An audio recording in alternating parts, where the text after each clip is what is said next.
People bring all kinds of gifts to their loved ones' graves, but oftentimes that causes some trouble for crews that have to clean it all up. Fox 5's Tiana Bonner joins us with more. Well, I talked to the man who oversees the cemetery grounds in Boulder City. He says, especially around the holidays, his team has to work overtime picking up what's left behind. So he explains what people should bring when they come to pay their respects. This is a hallowed ground.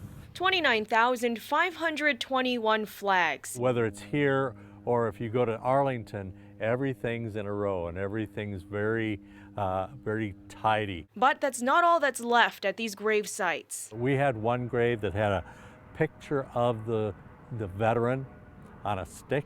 Balloons, bouquets, pinwheels, even the occasional cold beer. It can get cluttered, so we try to keep it respectful. Fred Wagger oversees the team that keeps this place clean. Every week we have to mow these grounds. Most of this they just have to throw away, but some pieces may find a different resting place. Awards or could be pictures. Items that may have historic value, Wagger says, are collected and then given to the state. We will contact the State Museum and State Archives and say, is this something that you feel is important? If they don't, we have the chance to display it in one of our facilities. Laura Sizemore was among the many, sitting, standing, waiting. We've been married for 33 years. By their loved one's side this holiday weekend. He's been gone 2.5 years.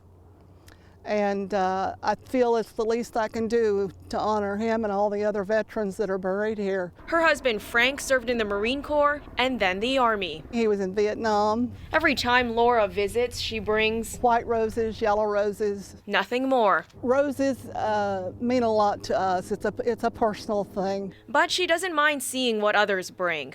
It means something to them, and that's fine. Wagger says flowers and flags are fine, and while he understands there's sentiment behind the stuff, he says respecting the rules is part of respecting those who rest here. I know you're patriotic. I know your emotions run high because you may be visiting a family member. But things like teddy bears and all those things are things that really can cause a problem. And another thing groundskeepers want to remind visitors, cemeteries are not parks. They get reports of people playing loud music, games, or even sometimes trying to hold parties.